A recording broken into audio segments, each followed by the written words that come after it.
Hey, ho, let's go. Hey, ho, let's go. Hey, ho, let's go.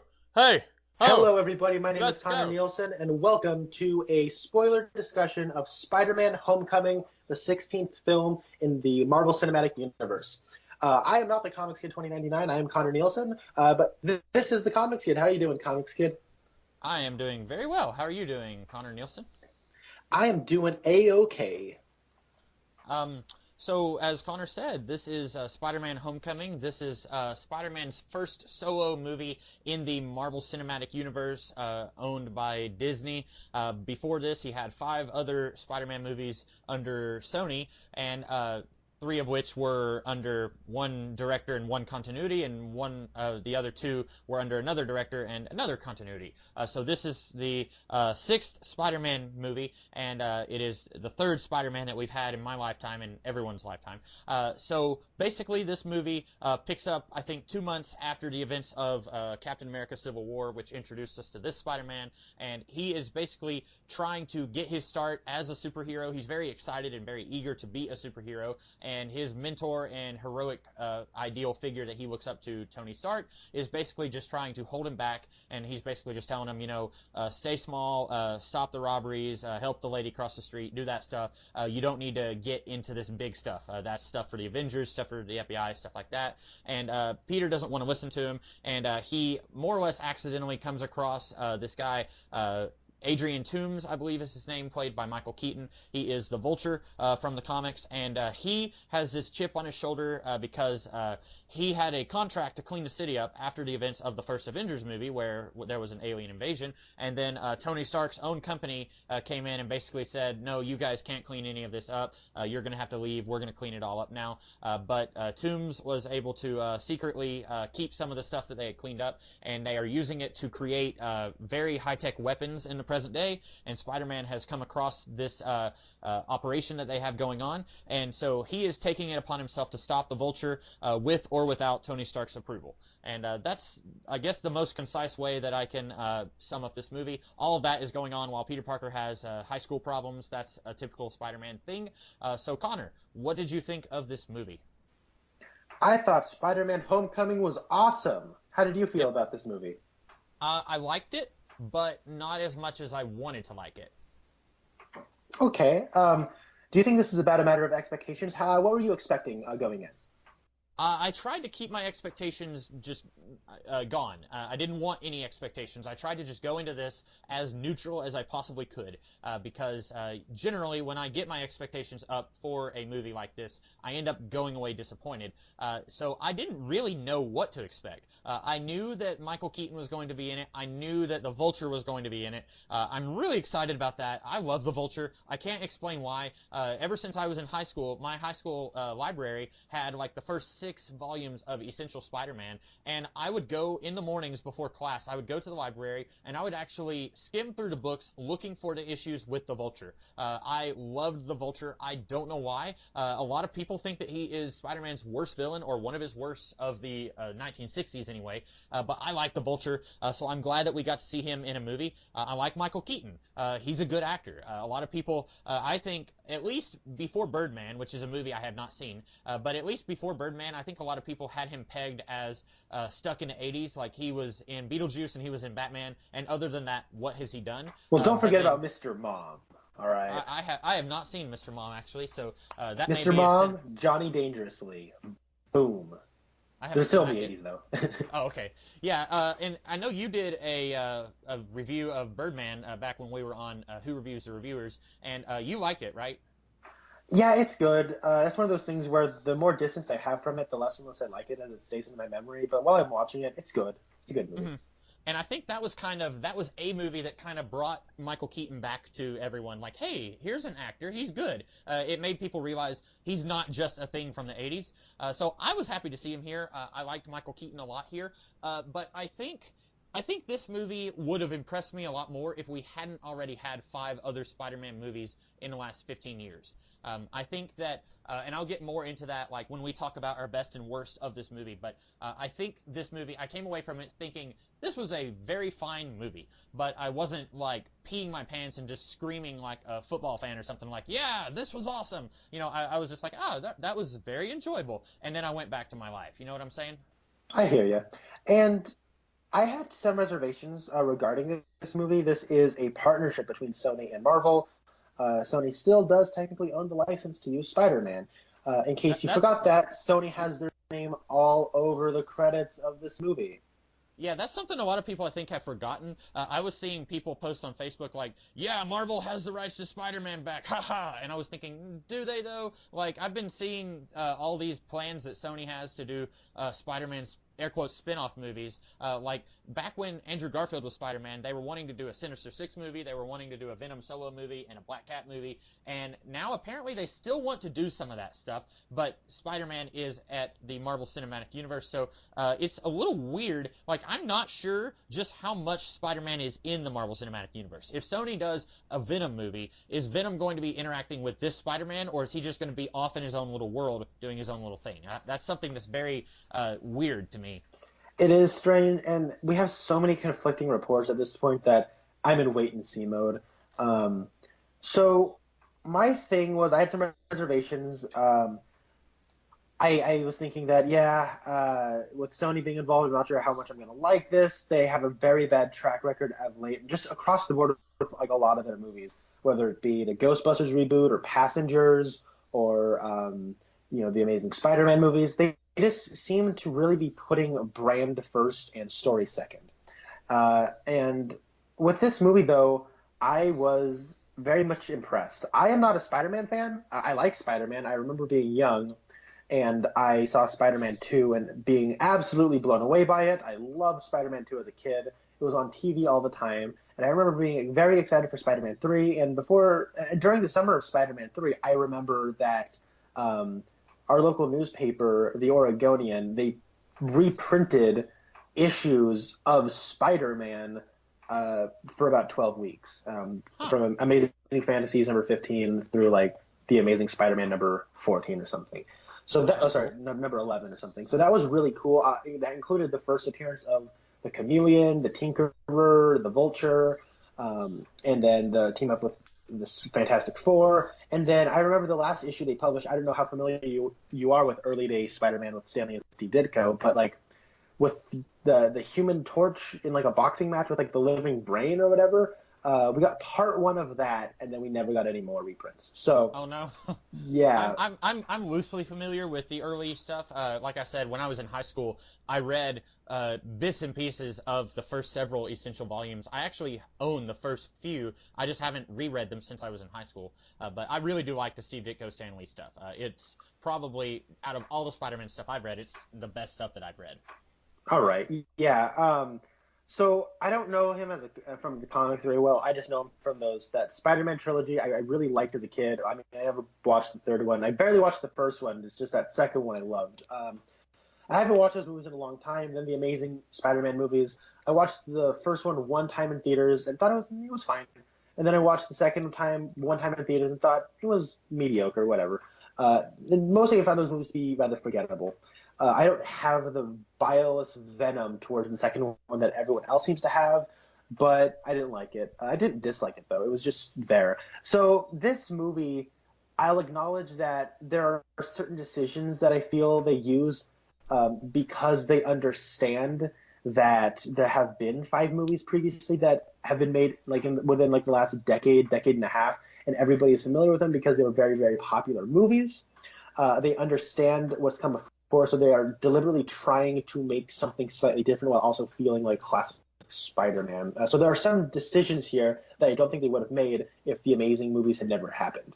That being said, I thought what we have here is a very solid movie, a very solid piece of entertainment that I had a huge smile across my face for most of the running time.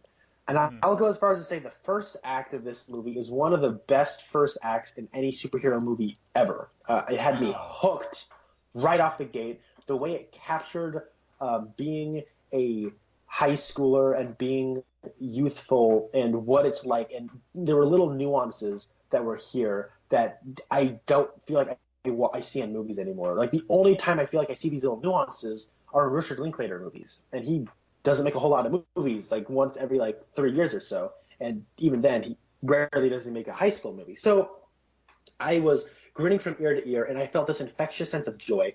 I think the movie slowly loses its steam, but I'm never not having a good time while watching this movie. So I'll say Cool. that much. I'm glad you liked it. And I didn't dislike it, but I think I'm going to come across as a little bit more lukewarm toward it than everyone else is. I haven't watched or read any other reviews of this movie. I've just seen, like, I will get on Facebook and someone will say, like, best movie I've seen in my life and stuff like that. Actually, I haven't seen someone say that, but stuff like that, where I'll see people say that with any superhero movie. But I think that you and I are a little bit different in terms of like what our familiarity with Spider-Man is, because I'm not a gigantic fan of Spider-Man from the comics. I've dabbled here and there, but I've not just been a consistent Spider-Man reader really ever, except for Ultimate Spider-Man. I have like the first roughly 4-ish years of Ultimate Spider-Man on my shelf over there, and then I stopped reading it because I just got to a point where I was sick and tired of Brian Michael Bendis. But other than that, I've just kind of like here and there, I'll read a little bit. Like I read some of J. Michael Straczynski's run. There was this series called Spidey that I don't remember who wrote it, but one of the guys was one of the guys who drew Wolverine and the X-Men, and I can't remember his name either, but it was amazing art, and I really loved that volume. I actually found it over the weekend. I went to Nashville and bought this volume, even though my library already had a copy. I saw it, and I'd read it before, but I bought it anyway because I loved it that much. But anyway, the Spider-Man movies, I know we still haven't talked about this movie very much, but I grew up on the first two movies. I liked the first one a lot. Like, I remember my parents got it for me on VHS shortly after it came out, and I watched the heck out of that movie. Like, it's a very problematic movie. Roughly all of my love of that movie is nostalgia, but I still really love that movie a lot. The second movie is a very good movie, but I don't have the same love for it as I do the first movie, and I don't really know if I can explain that. And then the third movie is a clustercuss. It's a huge, huge mess. I actually like the Amazing movies a lot more than you do. I think the first movie does a really good job of making me care about Peter and Gwen and their relationship. The superhero aspects of that movie feel a little bit been there, done that. And that's kind of my approach to this movie, is that a lot of it, or some of it, feels a little been there, done that. But I actually really like the human aspects of the first Amazing movie. And then the second Amazing movie, I don't hate it either, but it does, it's a clunker.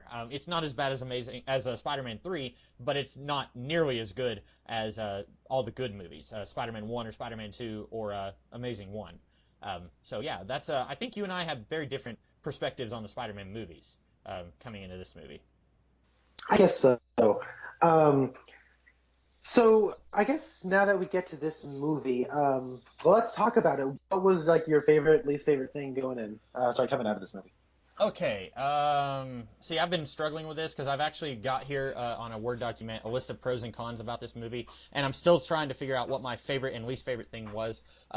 Just right off the top of my head, something that I just absolutely loved. This is not the best thing about the movie. This is a very minor thing, but it's something that never ceased to make me giggle. Every teacher in this movie is hilarious. Every line of dialogue from the teachers in this movie, I laughed out loud. We had lines like, keep your fingers clear of the blades, and like every teacher in this movie just feels so like I don't even care, like I'm just here collecting a paycheck. And maybe it's because I sympathize with that on some level. I wouldn't say that if a kid got their fingers chopped off that I would be that like apathetic, but it's hilarious. Every teacher in this movie was just awesome. Martin Starr is in this movie, and he plays, I guess, Peter's science teacher. He's like their coach for the triathlon, or not triathlon, decathlon. And interesting note, I was reading trivia on this movie. I had forgotten that Martin Starr was in The Incredible Hulk. He had a non-speaking cameo in that where Bruce Banner bribes him with pizza so that he can use the computer lab there on the campus. And there were some theories that he is playing the same character here, and in The Incredible Hulk he was just getting his degree, and now here he's a teacher. And I think that's hilarious. I don't know if that's what they were going for, if that was just a happy accident, but I thought that was funny. The coach who said, I'm pretty sure this guy's a war criminal now, but whatever, I thought that was funny. That was great. all the teachers just had and Martin Starr when he said, "I couldn't bear to lose a kid on a school trip again." Like I was laughing my head off every time a teacher was talking. Like this is never gonna happen, but I would probably buy 15 billion tickets if they just did a spin-off movie with all these teachers just hanging out in the break room doing like an adult version of The Breakfast Club. Like apparently John Watts was really inspired by John Williams, not John Williams, John Hughes. Apparently, really inspired by John Hughes movies, and so yeah, John Watts do a Breakfast Club for all the teachers in this movie. I would watch the heck out of that. It's No so Spider-Man, just it is so inspired by John Hughes that they actually have people watching a John Hughes movie at one point. yeah, I saw that. Was Ferris Bueller's Day Off? Was that what it was? Yes, it was. Okay. So that was, I guess, it's not necessarily my favorite thing, but it's right off the top of my head. That was the thing that just made me laugh so much. Like consistently, it made me laugh. As far as least favorite thing, I guess I will say too much Iron Man. I didn't have to have so much of Tony Stark's presence in this movie, and you may disagree, but way back when they were trying to nail down who is going to be in this movie, I don't know if you remember this, at one point they said, Michael Keaton's going to be in it, and I was excited, and then they said, Michael Keaton may not be in it, but Robert Downey Jr. is in it, and then I was a lot less excited, and I think my words, paraphrasing myself from a few years ago, I was saying, I don't want another cog in the Marvel Cinematic Universe machine. I just want a Spider-Man movie. And I was afraid that putting Iron Man in this movie was going to make this feel like you said, part 16 of the Marvel Cinematic Universe saga.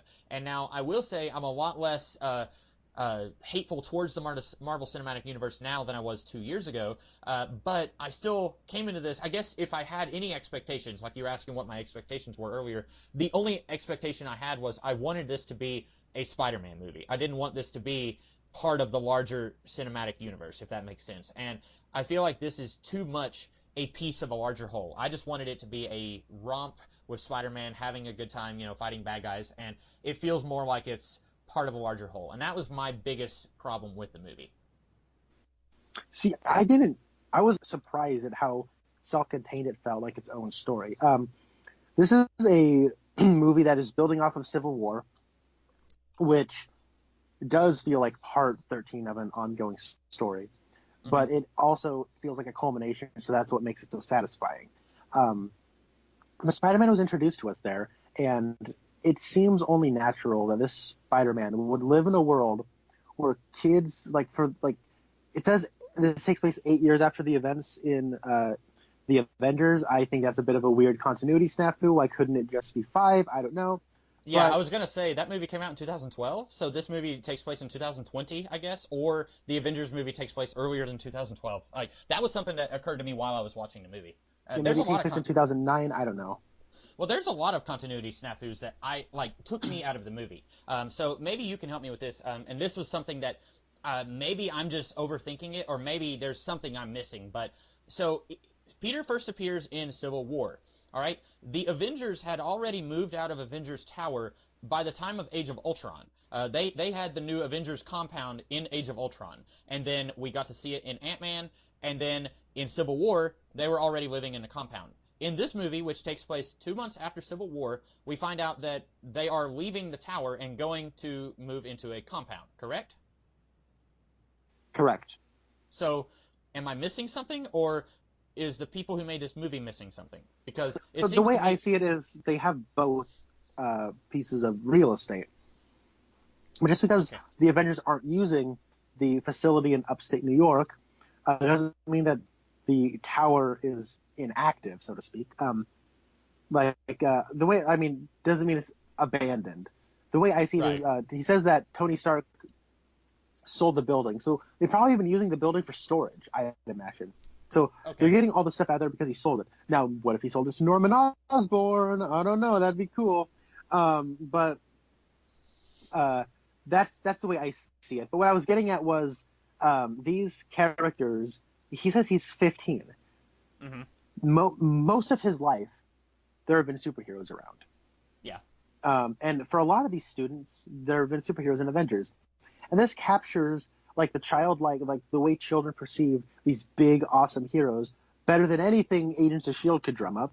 It is, it really does feel and it doesn't feel like Agents of S.H.I.E.L.D. with referencing the Avengers all the time, because it feels like they live in this world, so that just is naturally what they would go to for some kind of pop culture reference, because that's the world they live in. Mm-hmm. And the education system is so like they're watching Captain America training videos, which are hilarious. And then even in history, class, you hear the teacher talk about the Sokovia Accords. Which, what curriculum are they teaching? I was born in '95, and then when I was in high school, we were into Obama's like end of his first term, start of his second term, and we didn't even talk about 9/11. That was Bush's first term. So Yeah, when I was in high school, we very rarely got past World War II. I think most teachers aren't willing to talk about the good and the bad of stuff that happened in their lifetime. So you weren't like we very rarely talked about stuff from the 1960s when I was in high school. Like yeah, we got up to Vietnam, but that's about it. We may have a little bit, but I think we were a lot of times. It seemed to me like we were mostly stuck in everything leading up to World War II. Yeah.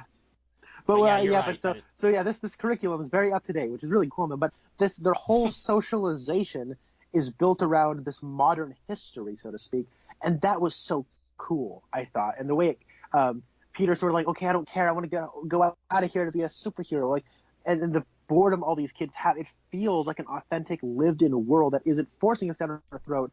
All this excessive Avengers like plastering feels like this would be the case if you were going to high school at a time where there were all these superheroes.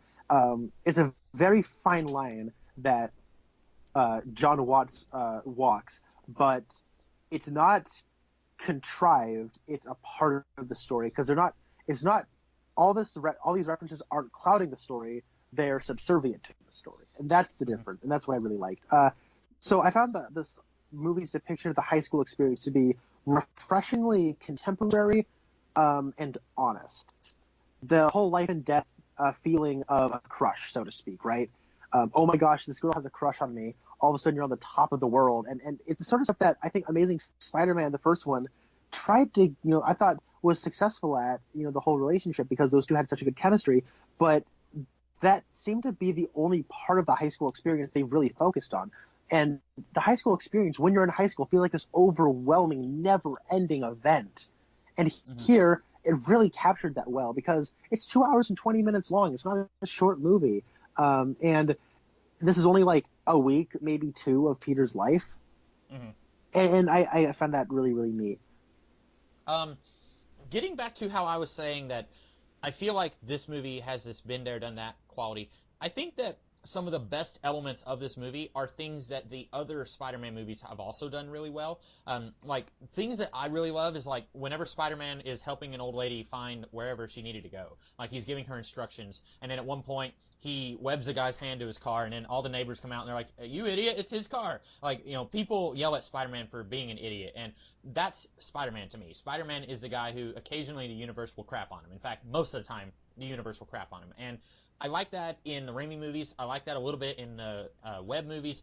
That's something that this movie does really well, but it's also something I feel like the other movies did really well. So it doesn't feel like as much of an accomplishment here. Getting to, you were talking about the high school experience, Peter getting the girl or failing to get the girl.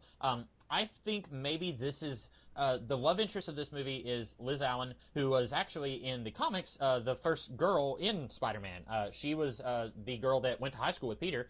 Both Gwen Stacy and Mary Jane didn't meet Peter until he was in college. Fun little fact. But Liz Allen is the prom queen girl of Peter's school, and he has a big thing for her. I feel like she is the least developed love interest out of all the Spider-Man movies. I think that I had a better feel for who Mary Jane was and who Gwen Stacy was in the previous movies. I came away from the first Raimi movie knowing that Mary Jane had a troubled home life, that she didn't want to be there at her house because her parents were always arguing. She, I felt like, had an authentic friendship with Peter that led to a relationship with Peter, and maybe the romantic stuff in the later movies wasn't done as well, but I think their friendship was very authentic in this first movie. And then like I said, I really liked the relationship with Gwen Stacy in the first Amazing movie. With this one, if you asked me to describe Liz Allen, I guess her last name is Allen, we'll talk about that later. Do what? Sorry, what was that? Oh, I didn't say anything. Oh, sorry. I guess her name is Liz Allen. We'll talk about that later. But if you asked me to describe her, I wouldn't know what to say. I don't really know anything about her personality. At one point, she is talking to Peter on the phone, and she says, I'm not angry, but I'm worried about you. And I was thinking, like, are you? Like, I'm not getting anything from her. And unfortunately, I had the same thing with the other girl, the one who played Michelle. I feel like she was there throughout the movie doing these weird things. Like, she would be like, this party is stupid, and anyone who goes here is stupid. And then they'd say, well, you're here. And she's like, oh, am I? And I guess it's supposed to be funny, but I didn't get anything from her character. I don't know who she is as a character. And I feel like the other movies, I think, did a little bit of a better job doing that. Okay, I understand that, and I'll agree with you on the Michelle character. And to a degree, I'm with you on the Liz character. The thing, though, is I say this mostly from some kind of personal experience, but the whole thing of him having a crush on Liz, but is more of like he sees her as like an idea first, like, oh, she's the hot senior girl that I have a crush on. He doesn't really know her, but he would like to, and this whole idea of a romance with Liz is like this big fantasy thing. But the thing is, they don't ever really date. He asks her out to a dance. He shows up and can't really talk to her because the world just took a dump on him when the door opened. And then when he gets dropped off, he says, I have to get out of here. And then she has to go away. And so that it's more of like this big missed opportunity he could have had if he wasn't Spider-Man. And it's one of those things where it's not a serious relationship. It's a possible relationship that he has to sacrifice before it ever actually gets anywhere. And that's what I really liked about it. Because when you're in high school, you can't really commit to everything. You can try to commit to everything, but something's going to give. Yeah. And in this case, it was his possible budding relationship. And that's why I really liked it. I hear that. I still think, like, in the first Raimi movie, you kind of had that, because in the beginning of the movie, Peter sees Mary Jane as the popular girl, air quotes, and she's got her friends, and everyone is friends with her. She's popular, and then he finds out there's more going on there, and that's right around the time when he realizes there's more going on in his life. He's not just scrawny, puny Peter Parker. He's also got all this other stuff going on, and that's, it's a parallel there.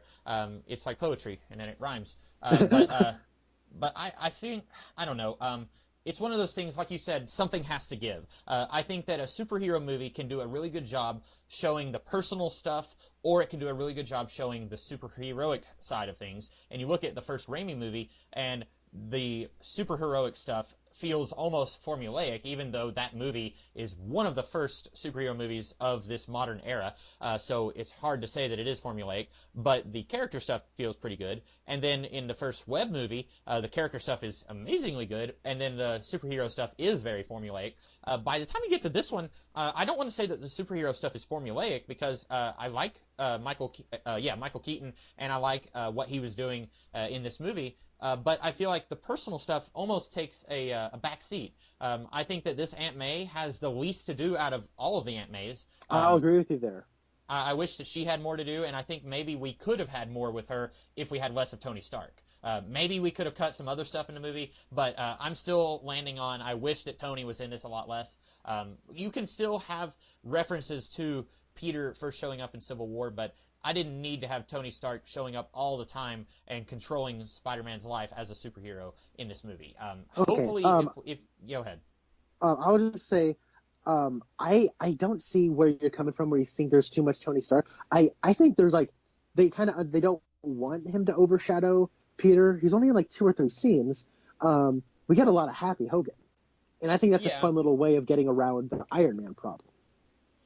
Yeah, well, I should reiterate. We don't get a lot of Iron Man, but it feels like we do. You're right. We get like three scenes. There's one scene where he's in India and people are putting like, or maybe Hawaii, I don't know. They're putting lays on his neck and he's drinking stuff. And then at one point he comes and he takes away the Spider-Man suit from Peter. And then at one point he is trying to invite Spider-Man into the Avengers at the end of the movie. So it's not like there's that many scenes with him, but they spread it out throughout the movie, and like you said, you get a lot of Happy Hogan also, and these are Iron Man concepts and characters, and not Spider-Man characters. I want more of a Spider-Man movie, not a Marvel Cinematic Universe movie. That's understandable. It did not bother me at all, because that was one of those things I was worried this was going to be Iron Man 3.5. And to a degree, like he goes through something of a character arc, but it seems more like on the back burner, like there's another movie going on that's about Tony Stark having to do some kind of deal while also dealing with Peter in every several scenes. But and that movie and this movie sometimes collide. But I feel like this is more of a Spider-Man movie. And I was amazed at how much it didn't feel like Marvel Cinematic Universe Part 16, Spider-Man: Homecoming. But to rectify, I think when you're talking about the Mary Jane thing and how you really felt like you understood her in that first Raimi film, in defense of this movie, this is more about a moment in time, and that movie spans years.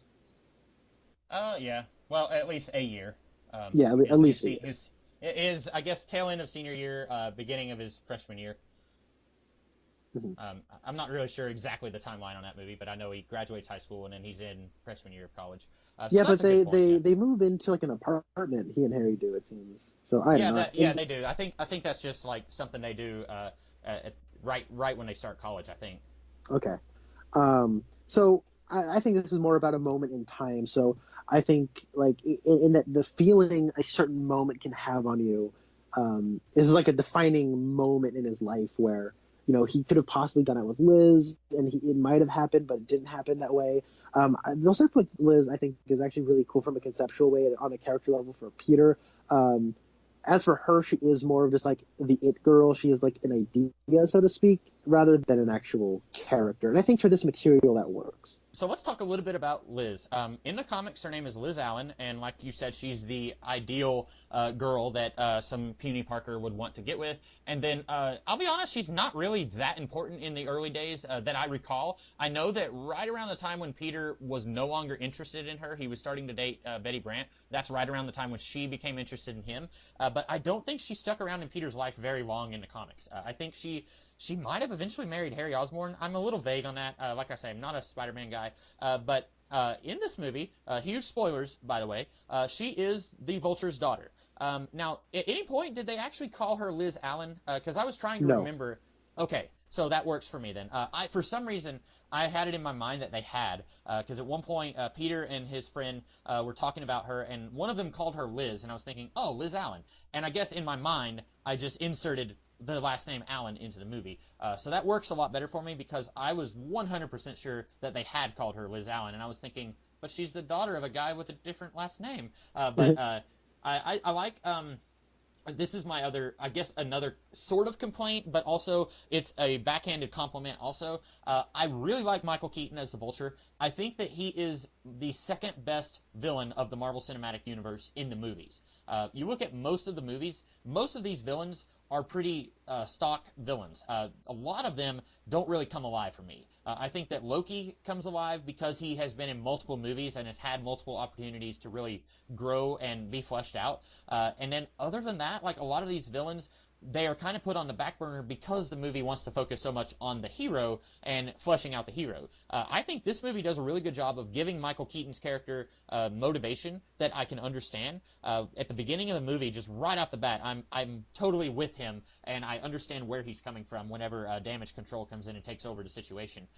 I wish we had more scenes of him as a family man, because whenever Peter comes to pick her up and he's panicking, and Michael Keaton is doing his like the dumb dad jokes, like he's air quotes accidentally calling him like Freddy and Pedro, and like that's really funny. And then he's like, oh yeah, I'll drive you, like hop in, Pete. I really love all that, and I wish we had more of that in this movie instead of making that the third act reveal.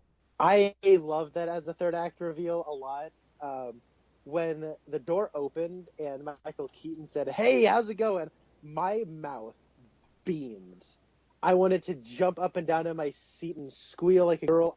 I was so happy, and I was surprised. I didn't expect that to happen. It was awesome, and I was I was smiling for like the next 10 to 15 minutes. Everything up until we get to the homecoming dance, I was so happy because here's the thing: this movie has a very diverse cast, and it does so in a really neat, authentic way that doesn't feel like look at we're diverse. Give us points, everybody. It just says this is our cast and this is the story we're telling, and it was awesome. I like the way they handled their cast, and but on top of that, it plays with your expectations of a diverse cast. I didn't expect it to be Michael Keaton.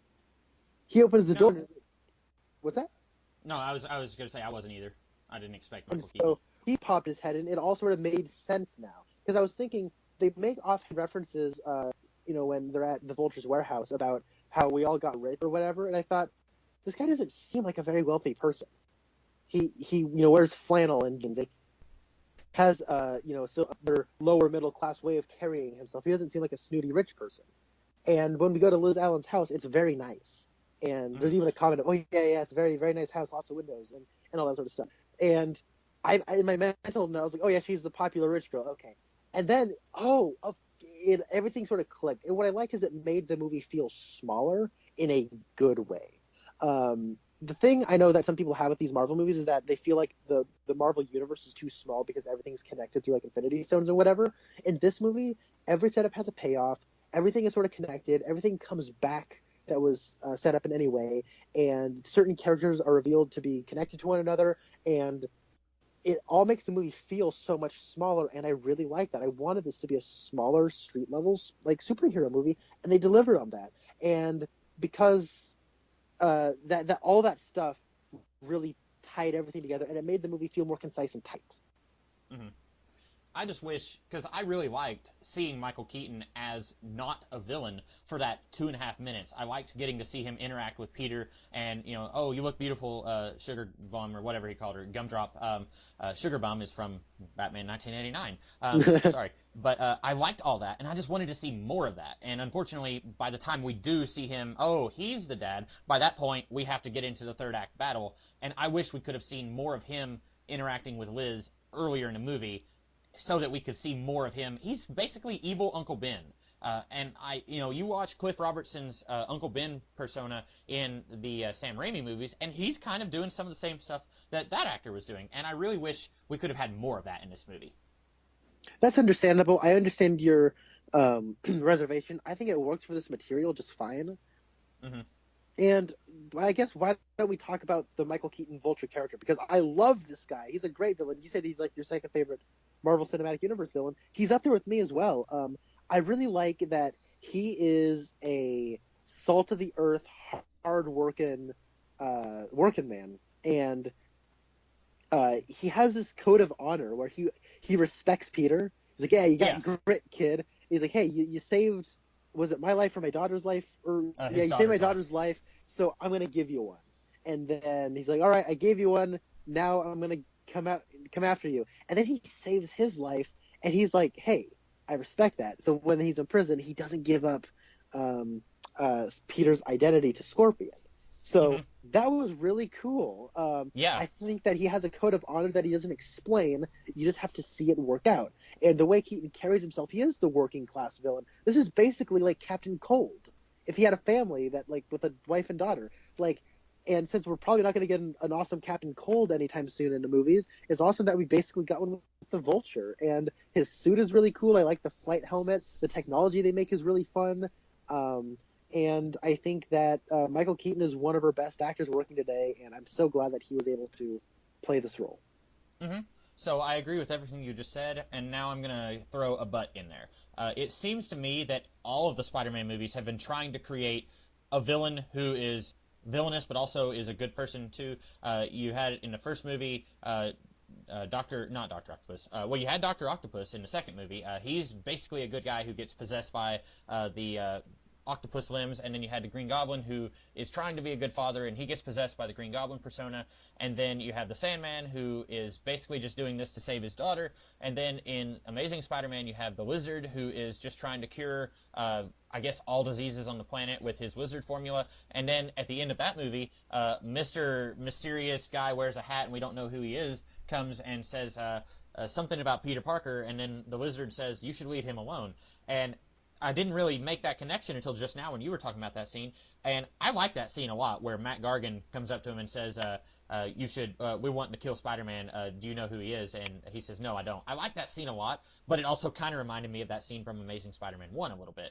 And that was, again, just another one of those, it seemed like this movie would have done a lot better for me if we hadn't had 5 other Spider-Man movies before.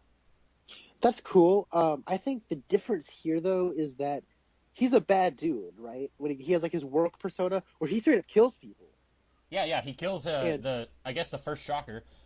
He just blasts him with that gun and says, "Oh wait, I thought that was the anti-gravity gun." And then he doesn't care. He's just like, "Oh well, yeah, let's but get he back has to no work, guys." problem. He kills not Tom Hardy from Prometheus, and then he's like, oh, all right, business as usual. But he straight up kills people later too. Hmm. And then he goes home and he sees it as he's justified by his actions. He isn't really possessed by an alternate persona, and he doesn't really have a tragedy. He's trying to prevent a tragedy. So it is similar. I get where you're coming from, but for all being honest, a lot of Spider-Man's villains are similar in the comics. But I think there is enough different here, and it is subversive enough from the formula that I'm okay with it. Yeah, and he at one point it's when he's giving Peter the dad talk, and he says, "I will kill you and your entire family to prevent anything from happening to mine," and I believe him. At that point, I'm like, "Oh yeah, he will," and that's it was really great because he's like, and that scene he says, "So go in there and show my daughter a good time, but not too good of a time," you know? Like I was just like, "Oh, he's a bad guy, but he's really charming, and I want to like him, but he's killed people." Man, he is so great. You know how like Sony was wanting to do a Sinister Six movie? Boy, wouldn't it be really cool if we didn't already have a Suicide Squad movie in our history? If we could get a Sinister Six movie in the Marvel Cinematic Universe like 5 years from now, wouldn't that be cool? Like if It you would could be. do like maybe or just do a Thunderbolts movie and have the Vulture be in the Thunderbolts. That'd be really cool. I'd really love to see Michael Keaton in kind of a working for the government and they've got bombs in their neck. Basically just do a good version of the Suicide Squad with Michael Keaton. That would be just really cool. It will never happen, but that'd be really awesome. I agree. So I also really liked his costume design. Aside from just his really cool helmet, I also liked his coat. It was cool. Hmm. Yeah, it Um, looks a lot like the one from the comics. I dug that too. so Um, he also has a bit of an anti-Iron Man thing going on.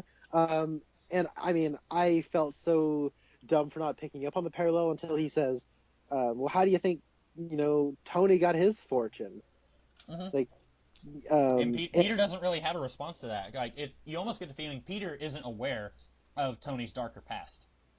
yeah, there's a lot of nuance to his. There's a lot of like real life nuances and gray areas that Peter's just not aware of yet because he's 15, and I Hmm. really liked that. And him being aware of a more morally gray uh, life is really neat, and he's still idyllic. But I found that really, really neat. He's evil Uncle Ben, but he's also anti Iron Man, and he's also a father figure that he could have potentially had. It's a good villain that counters our hero in a neat way. Makes Hmm. him a good villain. And how do you like In that? The two of the better Marvel villains are like the two recent ones, and they're both evil dads. Yeah. Um, this kind of reminds me of Batman Forever a little bit. How the Riddler in Batman Forever, he has no beef with Batman at all. He has a beef with Bruce Wayne, and I found that to be endlessly fascinating in that movie. In this movie, the Vulture couldn't care less about Spider-Man. You are probably hearing fireworks outside of my house right now because everyone on the planet is an idiot who doesn't understand what July 4th is. Sorry. That's my. I can't stand July 4th. Anyway, sorry. That was my rant. I'm done. I feel better now. What was I saying? Batman Forever. So here, he doesn't care about Spider-Man. He doesn't even know who this Spider-Man guy is. Like you said, he has a beef with Tony Stark and has had one since the events of the Avengers movie. I really like that, and it doesn't come to a thing between him and Spider-Man until Spider-Man has inserted himself into his affairs. Yeah. I also really liked how this movie, Amazing Spider-Man 2, felt like it was trying way too hard to shove too many Spider-Man villains into the movie. Brownco Eric from Geekvolution, he has had this thing since before Amazing 2 came out, where he said that he wants to see just like Spider-Man fighting like Kraven the Hunter in the beginning of a movie, and then go on to do the rest of the movie that has nothing to do with Kraven the Hunter. And like he said, and that's why Eric really likes Amazing 2, or at least he did back when he reviewed it. Not to put words into his mouth, but he did at one time. I think this movie does a better job of that than Amazing 2. Amazing 2, I felt like it just shoehorns the Rhino in. Like it feels like in the last 10 minutes of production, they just added a couple of Rhino scenes just to make it feel like, yeah, we've got multiple villains here and we can get to a Sinister Six movie a lot faster. And then Electro is like the main villain for like the middle of the movie, but he's just killing time until we can get to the Green Goblin. This movie does a really good job of you've got one main villain, and that's the Vulture, and then you've got two Shockers, and then you've got the Tinkerer, but they are just thugs working for the Vulture, and they all have a shared origin story with this Chitauri technology. I really like that. I like that this gives us a backdoor for multiple Spider-Man villains, and it doesn't feel forced. It doesn't feel too crowded with multiple villains being in this movie. We might get, you've got the Scorpion. Matt Gargan is the guy who's talking to the Vulture at the end of the movie. There's another possible, we're probably not going to get Scorpion in costume because that's a costume that looks kind of cool in the comics and would look really silly in the movies, but we get multiple villains here, and it doesn't feel too forced. I like that a lot. Yeah, I saw set photos of the Shocker, and he had like a mask and everything. Really? And that's not in the movie. It's not in the movie, but I heard people complaining about the Shocker getup. I think it's fine. It's just an electrified gauntlet, and like the not Tom Hardy from Prometheus has like a yellow jacket that's got that kind of diamond design embedded on it. Well, like, hey, it's kind of Shocker. That's fine. That's all you need. I like that. Just fine. Also, Donald Glover, he apparently plays the Prowler, who, now, I have not read anything with Miles Morales except for the crossover with Spider-Man and Miles Morales called Spider-Man, but apparently in the Ultimate Universe, Miles' uncle is the Ultimate version of the Prowler, who in the original comics, the Prowler was Robbie Robertson's nephew, I think, or son, and apparently Donald Glover is playing the Ultimate version of the Prowler, because he mentions at one point he has a nephew. I didn't pick up on that. I had to read that somewhere on Internet Movie Database, I think, but I thought that was kind of cool. So technically you've got another villain there, and I guess it's a backdoor pilot to introducing Miles, like in the 4th or 5th Spider-Man movie in this universe. Yeah, and I thought it was a neat reference where he just says, I have a nephew in part of town. Like, that's something a person would say. Like, everyone's all like, yeah, I got family here. I got a wife. I got kids. And then this guy's like, yeah, I got a nephew. And I just really liked their conversation where he said, that's going to dissolve in 2 hours. And he said, no, you come back here and fix this. And he said, you deserve that. Bye, Mr. Criminal. I thought that was all really funny. And then he says, come on, man, I got ice cream here. Yeah, I forgot about that. And when he said, like, I heard you before under the bridge. I know what a girl sounds like. Yeah. His line, oh man, that was so good. And the secret interrogation voice was hilarious. Like, it sounds like a parody of the Batman voice, and like it does, that made me laugh a lot. Do you think we're going to get a Miles Morales at some point in this universe? Maybe farther down the line. They clearly want to milk out this Peter Parker for a while. I understand why, because Tom Holland is a super charismatic actor. He's awesome as Spider-Man. But we did get a little reference to him. There's going to be an animated Spider-Man movie next year, which is going to be about Miles Morales, so I don't know. I'll watch that movie, probably, because I like the idea of having a second Spider-Man. I just don't care for Brian Michael Bendis' writing, which is why I've never read any of Miles' adventures. But I was thinking, way back when they were revealing casting information, they said that Donald Glover was going to be in this movie, and then they said so-and-so from The Wire is going to be in this movie, and I was thinking, oh, cool, these guys are going to be like mad scientists who are like involved in Peter's origin, because I knew that we weren't going to be actually doing the origin, but I thought maybe we were going to have, in the Ultimate Comics, after Peter gets bit, we're still going back to Oscorp, and we're having like Norman Osborn, oh, okay, he was bit by a spider, like, we were having stuff like that even after Peter gets bit. So I figured, even though Peter has already been Spider-Man for a while, I kind of thought maybe those guys were going to be somehow involved with genetic engineering or something, and they were going to be maybe trying to create Miles Morales or something like that. So I was a little disappointed that, they're both just thugs working for, one of them's working for the Vulture. I ended up liking them in the movie, but I did, when I first heard that these guys were cast, I thought they were going to be doing something different. Well, let's talk about Peter Parker. How do you feel about Tom Holland as Spider-Man? I like him. I guess you and I haven't talked about Civil War, but I like Civil War a lot. It's one of my favorites in the Marvel Cinematic Universe, but I liked him there. He wasn't in it a lot, but he was in it just enough. I like him here. It's cool that we finally have a Spider-Man who actually looks like he could be in high school. Nothing against the acting ability of Tobey Maguire or Andrew Garfield, but both of those guys looked like they should have been teaching college, not students in high school. Like they all look like they're in their 30s because like they were in their mid to late 20s when they were cast, and then like with Tobey Maguire, you get 3 movies over the span of 5 years, so he's in his early 30s by the time he's finished with that career. And Tom Holland is not like a teenager, but he's in his early 20s. Like I think he was 19 when they first cast him, maybe. So this is the youngest Spider-Man we've had. So it's really cool that we have one who is younger than those other guys, and in theory, knock on wood, hopefully that means that they can use him longer and he's not going to look old, air quotes, because when you get to be in your early 30s, you don't want an actor in their early 30s playing a high school student. You know what I'm saying? Even if they, like, in the next Spider-Man movie, they say, like, okay, Peter's a senior in high school now. Because it seems like these movies move in real time or faster than real time, with the Avengers thing. But even if they do something like that, you will be able to use him a lot longer than you would, say, Tobey Maguire, because, like Andrew Garfield, he said he didn't want to be playing Spider-Man when he's 40. You don't want that to happen. You want to cast young so that you can milk the actor for all they're worth, to be crass about it.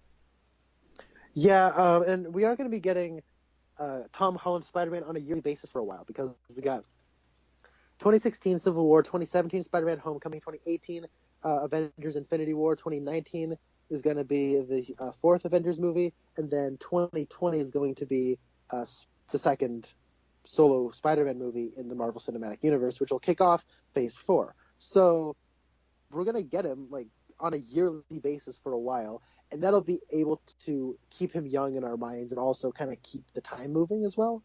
Mm-hmm. So I think that's pretty cool. Yeah, and it's possible that, because it's weird, like I liked seeing Spider-Man in Civil War interacting with these other superheroes, and I didn't want to see that in this movie, but when we get to Infinity War in the next Avengers movie, which in my mind I'm just calling it Infinity War Part 2, but it's going to be something else, when we get to those movies, I'll be excited to see more Spider-Man, but when we get to Spider-Man Homecoming, the sequel, I want to see just a Spider-Man movie, if that makes sense. I don't want to see, like, Captain America or Nick Fury showing up for intervals in the movie, if that makes sense. No, I hear you. So something that I wanted to mention, this is completely off topic. When I was watching the credits, waiting for the end credit scene, there is an office production assistant in this movie named Yul Brynner. It's spelled Y-U-L space B-R-Y-N-N-E-R. So it's not spelled the same way as the actor Yul Brynner, but when I saw that on there, I was like, what? No way! Oh, wait. Maybe it is spelled the same way. Hold on. I'm looking this up. Yep, it's spelled the same way as the actor from The King and I. So that's cool. I just wanted to throw that out there. That's awesome. Yeah. He has worked on Civil War, this movie, and Mother's Day, and then he will be working on and Guardians of the Galaxy Volume 2, and then he will be working on Ant-Man and the Wasp. So he hasn't had a very long career, but when I saw that name on there, Internet Movie Database has him credited as Yul Brynner II. But he's not related to Yul Brynner the first. It's just how you. Yeah, no, that's the way they catalog. So I really like the action scenes here. They were very, very fun. They were creative. They didn't feel repetitive. Even the big fight on the airplane didn't feel like it was samey with a lot of other Marvel movies. They kept it small. They kept it brief, and they kept it real. I thought that. The stuff on the Washington Monument was awesome. I thought the scene on the ferry was really intense. I had a really good time. And on top of all this, one thing that I really liked is John Watts was able to keep some smart filmmaking intact. There's a shot in here that feels like something out of a Sam Raimi movie. Not a Sam Raimi Spider-Man movie necessarily, but just a regular Sam Raimi movie. It's how they homage the Spidey Sense classic image, where he's looking down into a puddle and he sees his face in the puddle, but his mask is in the puddle, and so like half of the face in the puddle is taken up by the mask, and the other half is his face. That was so cool, and a really nice way to not only homage a classic Steve Ditko drawing, but also have some kind of emotional weight to it. And on top of that, that scene was really good. Tom Holland really sells that scene. He feels like a scared kid, and that was a very emotionally powerful scene as far as this movie goes. Yeah, and that actually is very similar to a scene drawn by John Romita Sr., I believe, which is like one of the most famous of the Silver Age Spider-Man stories, where he's like trapped under a ceiling and he's pushing it up. It's a very classic scene. I don't remember the issue number, but I believe it was a Dr. Octopus issue. Yeah, that was I like that scene, and I think that's one that will stand out for a lot of people. That image. I'm trying to think of because I'm like running out of notes to like talk about this movie, but I still feel like there's a whole bunch of stuff left to talk about. Did you like his friend? I did. The young cast is great here. I really liked his friend. He managed to not be annoying, but also feel like an energetic kid. And he has one of the funniest lines in the movie. I don't know if it's savory or Was not it to say. was it the porn line? Yeah, that was that Yeah. line. I was waiting. Go ahead. I would just say that's exactly what a kid would do. They're like, oh man, I'm in trouble. They find out that I've been helping out a superhero with the technology. And he says that, and you can imagine what the person walking in on him saying, "Oh, that kid, what a little pervert," and they don't think any more of it. Like it's a really funny line that catches you off guard. I was really expecting at the end of the movie when he and Peter are talking right before Peter goes to talk to Liz. I was really expecting Peter to say, "So how much trouble are you in?" Like for the like I was expecting something like that. I kind of got a feeling he reminded me a lot of Ant-Man's friend from the Ant-Man movie. Did you get that, or was that just me? Oh, I didn't even think of that. Ant-Man's friend was kind of like he came off like a Yoda kind of gangster type, Hmm. but he has these tastes in like fine wines and modern Neo-Cubism. neo-cubism art, and he has like these tastes, these very elegant tastes, but and he loves telling stories. But you're right, he has a very upbeat, energetic, comedic relief presence that Mhm. I guess you are right. I didn't think about that though while I was watching it. So his friend apparently is like a combination of two characters, and I did not pick up on this, but his actual name in the movie is Ned Leeds. In the comics, Ned Leeds was the guy who eventually married Betty Brant, and at one point was possibly one of the identities of the Hobgoblin, but then later I think they said no, he wasn't the Hobgoblin. But I did not realize that they were calling him Ned Leeds in this movie. But apparently he is also a loosely based on one of Miles Morales' friends, which I did not know that because I haven't read any of those, but. I liked him. I thought and when he said, I can be your friend in the chair, or like your friend at the computer, like I instantly thought of like two or three different characters who fit that archetype. And I thought, okay, that's funny that they are homaging that and also kind of calling attention to that. I think Kim Possible had a friend like that, and then Oracle obviously is like that. The Matrix movies are kind of like that. I like that it's now become such a thing in the 21st century that now they're saying like, look, this is a thing and we're calling attention to it. I thought that was funny. Yeah, I like that as well. Yeah, the young cast is really good here. That guy was really good. The girl who plays Liz, I think, is really good. Zendaya does a good job as Michelle, even though I'm not a big on that character. Anagori Rice, who played Ryan Gosling's daughter in The Nice Guys, plays Betty Brant here, although she looks exactly like Gwen Stacy. Um, Yeah, but it's a thing. It's a thing like I think one of the best things that you can say about the Steve. Maybe I'm going off on a ramble here that doesn't have anything to do with the movie, but I'm going to do it anyway. One of the best things about the Steve Ditko Spider-Man comics is that each of the female characters looks and feels like a different, unique character. You look at pretty much anything else from the Marvel Silver Age, and like you look at a Fantastic Four issue, and Reed Richards has a distinct personality that's very different from Ben Grimm, and they both have distinct personalities that are different from Johnny Storm. But then Sue Storm is just the woman. She's just the chick who's a token girl in the group. Same thing with the X-Men. All of the X-Men, for the most part, in the early days, have unique personalities. You could maybe argue that Scott and Angel are kind of similar, but like Beast and Iceman, they have very distinct personalities. Professor X has a very distinct personality, and Jean Grey is just the girl. What I like about the early Spider-Man comics is that Liz Allen and Betty Brant, they both are different characters. And then when you get into the later stuff with John Romita, Mary Jane and Gwen Stacy, they are both very different characters. They don't all feel like the token woman. And so going off of what you just said, I feel like Betty Brant here. It's weird that they cast her because see, I look at these movies and I always say to myself like, well, technically Mary Jane didn't meet Peter until he was in college, like and that's just one of my stupid comic book fanboy things. And I'm looking at this saying like Betty Brant isn't like J. Jonah Jameson's secretary. She's a high school student. That's weird. And like you said, she looks a lot like Gwen Stacy. I was thinking, why not just call her Gwen Stacy? And I'm wondering if that's because we just got a Gwen Stacy in the Mark Webb movies. I think what's going to happen is Betty Brant is going to get a job at the Daily Bugle, and she and Peter might hit it off, and then he kind of has a begins to have interest in her, and then he tries to get a job as a freelance photographer and sell to the Daily Bugle to woo her. I think that might be the direction they take it. I did not even think of that because she is in the school news thing that they've got going on. Not the Yeah, newspaper, exactly. but wow. Okay, so I'm an idiot. That makes a lot of sense. I would really love to see them get back what's his face, J.K. Simmons. I know they're not going to do it. He's playing Jim Gordon now in the Justice League movie, but I would really love to see him come back as J.K. Simmons. I think that'd be great. If not him, let's get Ray Wise. I think Ray Wise could really do Oh it. my gosh, yes! You That know, would be that poor guy has had to deal with being in God's Not Dead too. Come on, let's give Ray Wise something to love, right? He had I guess a cameo in the first episode of the Twin Peaks revival, but dude, that'd be amazing. Yeah, let's get Ray Wise. And can you imagine him wearing a mustache? Like That would be that'd be so great. cool. I Yeah. can see it in my head right now. Like that's one But of those yeah, things where J.K. Simmons was such perfect casting. mhm. People to this day like remember J.K. Simmons as J. Jonah Jameson. He's iconic in that role. He's so good, and I mean, I'd love to see him come back in that role. But Yeah, definitely. So let's talk a little bit about what'd you say? Zendaya, is that how you pronounce her name? yeah, that's the way I've been pronouncing her name. Okay, I wasn't sure if it was Zendaya or Zendaya. So let's talk about her character, Michelle. So as far as I know, they don't actually say her name until the end of the movie.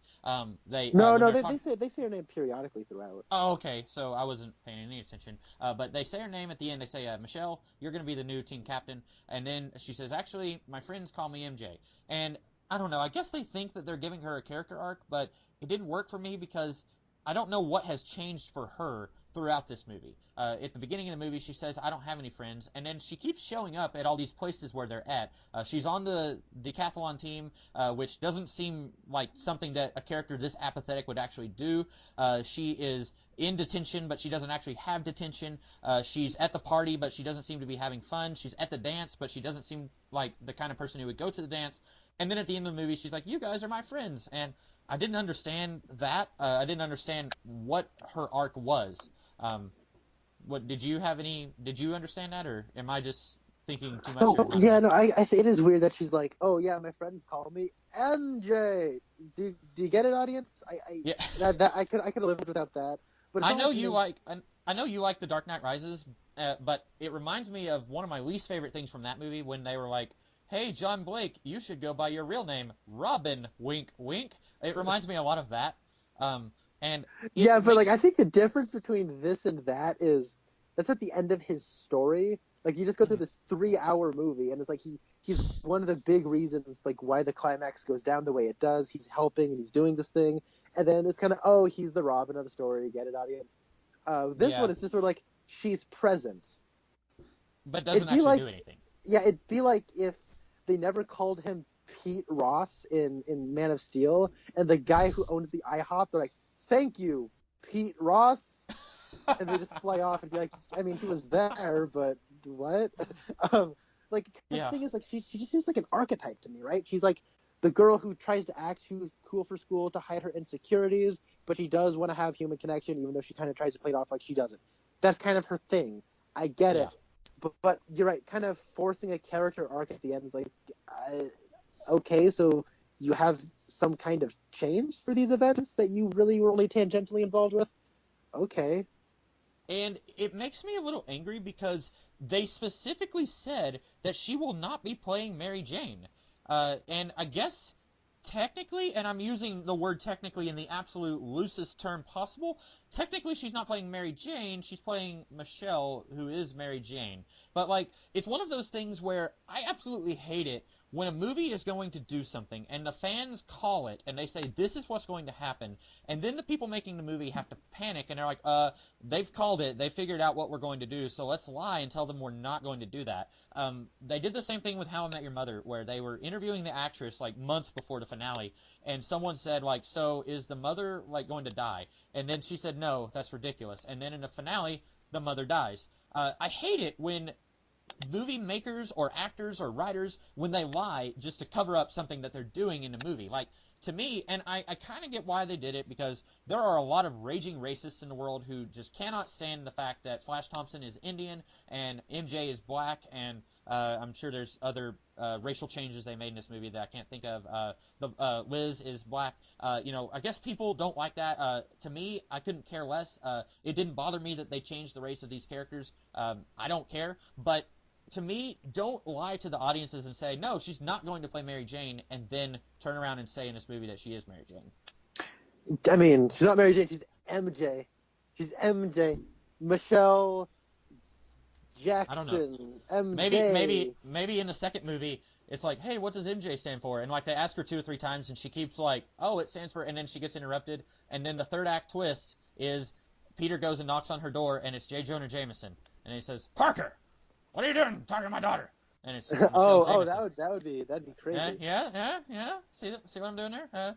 It's a free idea, Marvel. Just take it. Have a I don't know. Don't do that. Sorry, I thought it was funny. Well, it'd be like poetry, dude. Each stanza rhymes with the last one. And then Peter is like, wait a minute, why am I worried? He hates Spider-Man, but he doesn't hate me. And it's like, no, I hate you. Give me pictures of the school dance. Have you heard people who say that? I saw someone on Twitter say that they want each Spider-Man movie to be called after a dance, like Spider-Man Prom and Spider-Man Sadie Hawkins. Spider-Man the Winter Formal. Yeah. Oh wow. Okay, that was good. Someone was had pointed out way back when they first named the title of this movie, Homecoming. Someone was like, "Hey, in Winter Soldier, one of the code words that brings him in and out of his programming is homecoming." And I remember when someone pointed that out, I was like, "Oh, cool! They're gonna connect this to Winter Soldier." No, unfortunately, no. No. Apparently, they just said that's a crazy coincidence. Yeah, and I'm guessing that they called it Homecoming because it's like it's an on the nose thing of like he's finally back in the Marvel universe interacting with superheroes. I guess he's coming home. I guess maybe that's why they called it that, or because the Homecoming dance doesn't feature that much in the movie, right? Yeah, so, I actually don't like the title very much. I kind of see what it is, but like I said, it's on the nose. It's a little silly, but it doesn't bother me. Titles to me are, if it's a good movie, it won't bother me if it's a silly title. No, I'm in the same boat. I really did like this movie. Uh-huh. My least favorite thing was the title.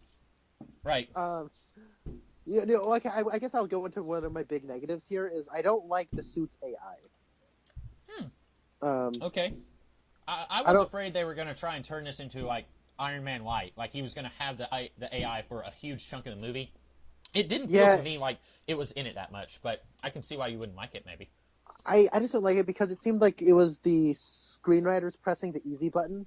Like, okay, we need Spider-Man to find out where the weapons are, that the Robin Stark stuff, or the Department of Cleanup, whatever it was called. We need him to figure that out. So let's have him get knocked out, and he wakes up here, so the suit can tell him where he is, so that he can get out of here using the suit, so he can.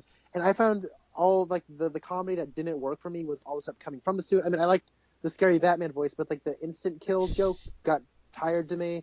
I think I don't know. I thought it was funny. The first time I thought it was funny. Whenever like it narrowed his eyes into these little red circles, and I said no, and then I thought that was kind of funny. Yeah, and then I thought the multiple combinations of web shooters was kind of annoying after a little while because it was just kind of getting in the way of an action scene as opposed to contributing to an action scene. I thought that it was just a source of the easy button, and I also didn't like the way the suit was always like, now is your chance to impress Liz, Peter. Like that was just really throwing, like really adding more just to the. Like, we don't need this. Like, I get it. This could possibly be a chance. You don't need to tell me this could possibly be a chance movie.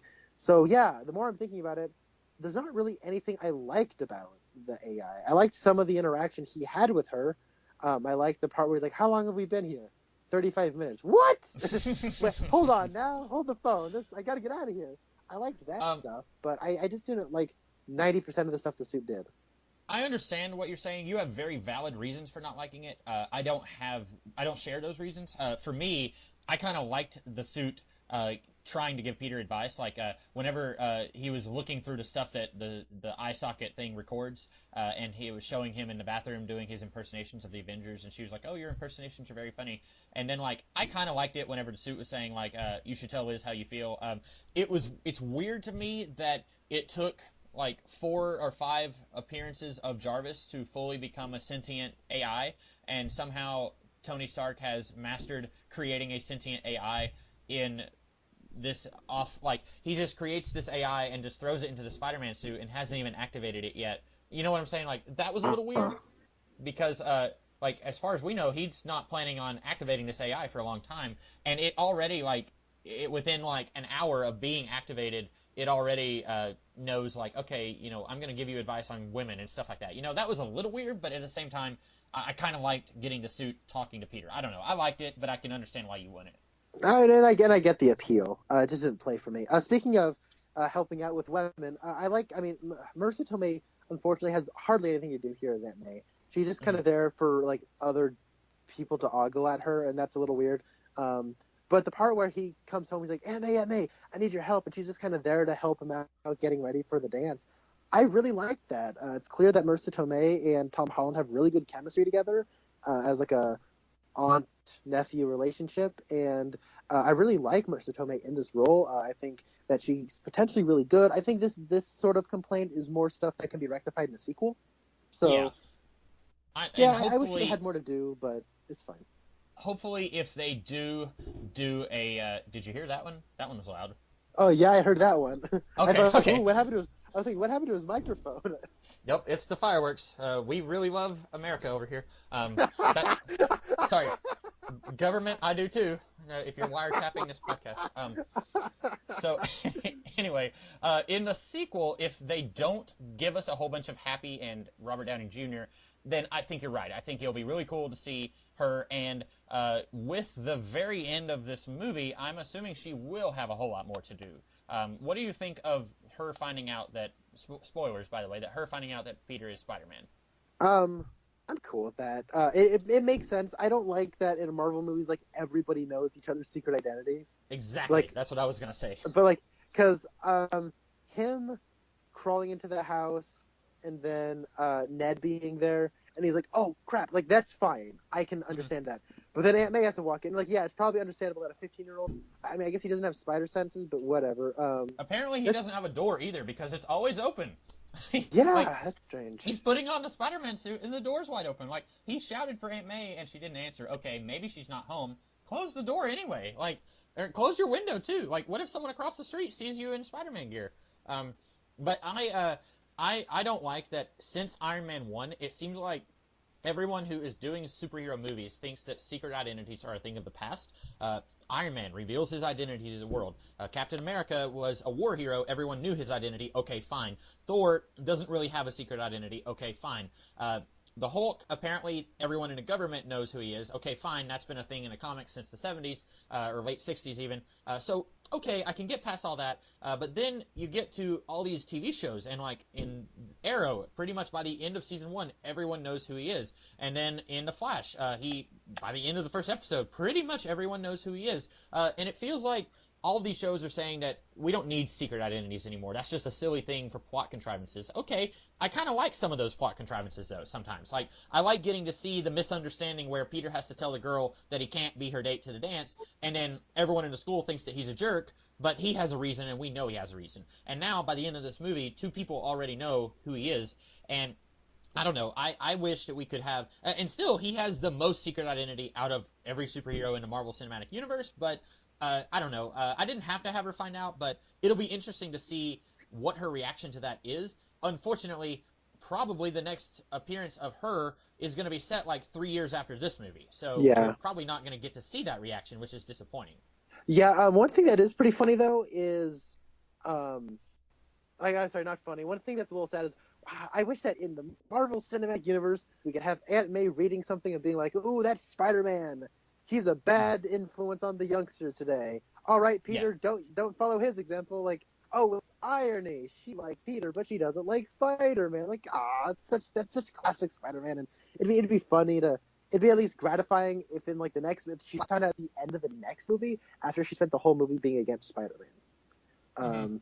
As is, she seems kind of ambivalent, and that's fine. It's a different interpretation. It's fine. But and that's something that we got a lot in the comics, where Aunt May was always like that Spider-Man is too reckless, but my Peter, he needs to eat his Wheaties because he's so fragile. And I don't, that was her thing, and that was why Peter, a part of why Peter was always trying to keep his identity a secret from her. But I'm curious, because this Aunt May is so much younger than the traditional Aunt May, would she be as against Spider-Man? Or maybe, I'm wondering if, because she would be younger, she's probably would be a little bit more of a rebel than the older versions of Aunt May. So I'm wondering if she would say, like, she herself doesn't care one way or another about Spider-Man, but she doesn't want Peter looking up to that Spider-Man guy. So she would tell him, like in the scene where they're eating, what was it, larb? I don't know what that is, but they kept talking about like larby, and it's not larby enough. But she said anything like that happens, you run the other way. When they're talking about the bakery shop that got blown up. So like you're saying you want more of that with her reaction to Spider-Man. Yeah. Yeah, I kind of agree. Maybe you could play it a little different than how the Steve Ditko, Stan Lee comics used to play it. Give her a different reason for not approving of Spider-Man, but I agree with you. Yeah. One thing I like though is we do get a lot of the, oh, where's Peter? Oh, look at it's Spider-Man hijinks. We get a lot of that where Peter Parker's got to run away and then he's got to change into a Spider-Man suit and save the day. And I like that, like, all the other kids don't really, like, know. Like, and I'm thinking, okay, how many times is this going to happen before somebody catches on? And I like that the Vulture, who has never actually been there, puts two and two together. Like, the adult puts it together, and I love that. He's like, hold on now, wait up. So that was fun. And I like that this movie, sometimes movies with a predominantly teenage cast will make the mistake of, oh, all the adults are idiots and they don't know what's going on and they're all just big dummy heads. I like that this movie doesn't do that. Like Aunt May says, I know that you snuck out of your hotel room when you went on the decathlon. I know that you have been sneaking out of your room every night. She knows all this stuff, and we don't find out how she knows. Mom knows, or Aunt May knows, like, I'd probably be mortified if I found out all the stuff that my mom knows. So, your parent knows. And, like, Iron Man, he tells Peter, I called the FBI based on your tip. So, like, you think that I'm just a big idiot who, goes out drinking in Hawaii. Like, yeah, that's me, but I've been listening to you. I like that we get that. And like you said, the Vulture, in like 10 seconds, figures out that Peter is Spider-Man, and no one else does. I kind of like that. It's a nice little, like you were saying earlier, it's a subversion on what you usually expect from this kind of movie. Yeah, and I really liked the part where Iron Man says, you're 14 years old. He says, well, actually, I'm 15. He says, this is where you let the adult talk. Like, that's a really good line of dialogue. Because him kind of trying to get all the technicalities right when in a conversation, that is a thing so many young people do. I used to do that all the time. And now my little brother is 13 years old and he does that. I'm like, Levi, who cares about the little minutia? That's not the point. And I'm turning into like my dad or my mom or something, and it's like when you get older, turning into Howard Stark. Exactly, and so it's a really interesting thing. The way you get older, the more you turn into the people that inspire, like who influenced you rather, and you find out why, because the world is so like morally gray, and there are so many nuances and everything everywhere, that getting hooked up on the minutia, like how old you technically are, it doesn't matter. Like when you get over 21, you stop counting how old you are. That's just a thing that happens. Like subconsciously, you just really stop counting because there's no reason for you to keep counting. You can rent a car when you turn 25, but who cares about that? Yeah. Yeah. That's great. Yeah, but like when you're younger, you really like the difference between being 13 and 14 and 15 is a big difference, right? Mm-hmm. Like when you're young, it is no, don't put me in a 14-year-old crowd. I'm 15. But that's not the point. And I really like that fatherly relationship he has. He has a bit of an absentee father thing, and he's turning into more of his father than he realizes. Tony Stark is, not just by the lessons he's teaching Peter, but his relationship where he's not really he's a father figure. Young Peter looks up to him, but he's not really that involved in his life. He's not as involved as he wants him to be. Yeah, and I like that Peter thinks that Happy and Tony are completely ignoring him and just leaving him out in the cold. But then later it's like, what about that woman who bought you the churro? Like, he mentions stuff that Peter didn't think they were listening about. I like that a lot. And I like that, I said I didn't like Iron Man being in this movie as much as he was, but I do like Iron Man realizing that he's starting to sound like his father. And, he's had this ongoing, very complex relationship with his dad since pretty much the beginning of the Marvel Cinematic Universe. And since we've been seeing his dad in movies like in Captain America and in Iron Man 2 and then in Winter Soldier, it's really cool getting to see that play out here in a movie where John Slattery is not even in the movie except for like in a mural, I think, on the wall. So it's really cool getting to see Tony say, "I'm starting to sound like my dad," and that's a neat thing to play out here. That's not even in an Iron Man movie. I agree. Oh, I had something to ask you. Oh yeah. So I know you're not a big fan of all the Iron Man stuff going on here, but what did you think of Gwyneth Paltrow showing up at the end? It's weird because again, I was a little confused on the chronology because in Civil War, Tony says she and him are on a break, and I thought that was their way of writing her out of the movies, kind of quietly, and then she's back, and are they engaged or are they not? I wasn't sure how to read that scene. I don't know, but they're definitely together and in a way that they're totally into each other. I was really worried that we're taking a break. I was worried that was their way of writing her out, because if she's going to say goodbye, I want to see that. That's important to him. But in the scene where he's like, we're taking a break, and that whole scene, that news hits you and it hits you hard, and you think, whoa, no way, that's crazy. But I was really hoping we at least see her again, because I was really hoping that wasn't their way of writing her out, because that would have bummed me out, because she was an important character in the early days of the Marvel Cinematic Universe, and that would be a bummer if she just got written out. But now that she's back, she's probably the most important of the love interest, because Natalie Portman, I have a feeling, is never coming back. She didn't have a very good experience in the Thor movies. What's her face? Liv Tyler, probably never coming back, especially since Bruce has been kind of having a thing with the Black Widow. And then obviously Peggy Carter not coming back, unless it's like in flashbacks. But so Gwyneth Paltrow is kind of the most important of the love interest women of the Marvel Universe. Yeah, she is. So I guess she talked about her like being done with these Marvel movies. She can't wait till she's done with them, like a few years back, and that was one of those things where I guess like they must have rung her up a new contract and got a deal with her, because she showed up and I was not expecting her at all. I was honestly kind of prepared to not see her again, and it was really exciting to see her again. And the idea of her, if she is engaged to Tony, like that's awesome. That's more character progression that Tony gets out of this movie, and I guess it does that in that regard. It does feel like the Marvel Cinematic Universe Part 16 Spider-Man Homecoming. But yeah, I don't know. I liked it. It was a neat little thing to include. Yeah, and you were saying that like they must have rung her up a new contract. It's kind of like how Robert Downey Jr. pretty much since Iron Man 3 came out, he keeps saying like, well, maybe I'm done playing this character, and then they'll be like, okay, we're gonna bring him in for one more movie. Okay, we'll just keep bringing him in. Like he's been kind of for a little while now been on the fence about if he wanted to keep playing Iron Man, and so maybe it's kind of like that. Like he wasn't sure if he wanted to keep doing it, so then she wasn't sure if she would have a place in these movies if he wasn't going to be doing more Iron Man. Right. Well, I mean, it is interesting because Robert Downey Jr. was like his contract expired, so he got like an absurd amount of money for like 2 more movies. Mm-hmm. And then The Judge came out, and that was like his movie that completely bombed and tanked and got bad reviews. And he's like, you know what? Yeah, never mind. What movies do you want me to put in me, Marvel? So he's kind of been a lot less vocal.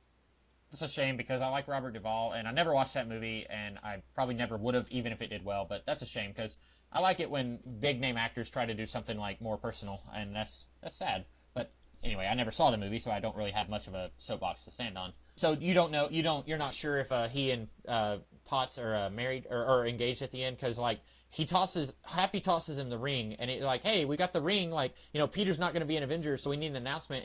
And Pepper's kind of like looking at him like, no, we'll come up with something better. But then Happy gives him the ring, so I wasn't sure if they're engaged or not. I don't know. We'll find out, I'm sure. Yeah. What do you think of? I guess we got a glimpse at the Iron Spider suit. That's something I don't really know or care about. I don't know if you know or care about that.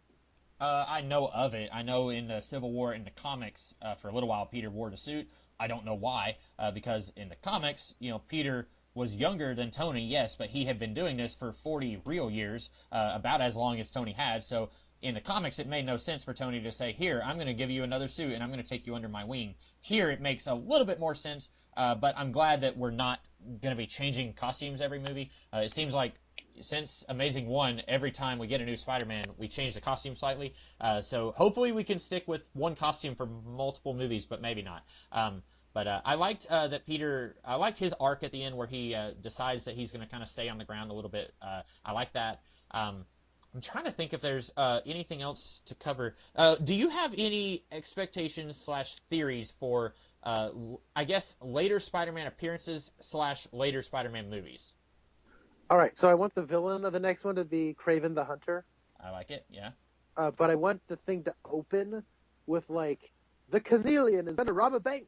Spider-Man, stop the chameleon. I want to see the chameleon show up because he's a very early villain. And I want to see him fight a chameleon, and I like the chameleon. Yeah. and then he has to deal with Kraven.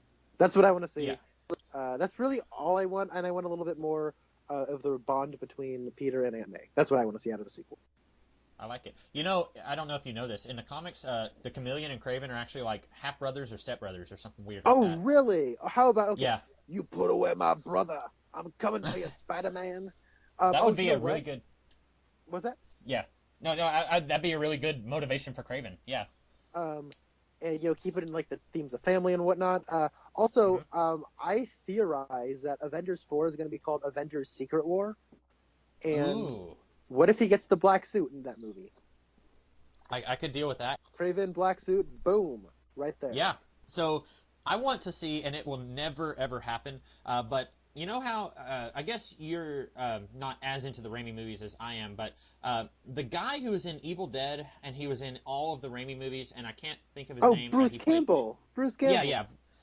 So Bruce Campbell was in all those movies, and somebody came up with this really charming, really hilarious idea that Bruce Campbell is actually playing the same character in all of those movies, but he's in a different job in each one. Like he's the announcer at the wrestling tournament, then he's in the second one, he was a concierge at the theater, and then in the third one, he works as a waiter.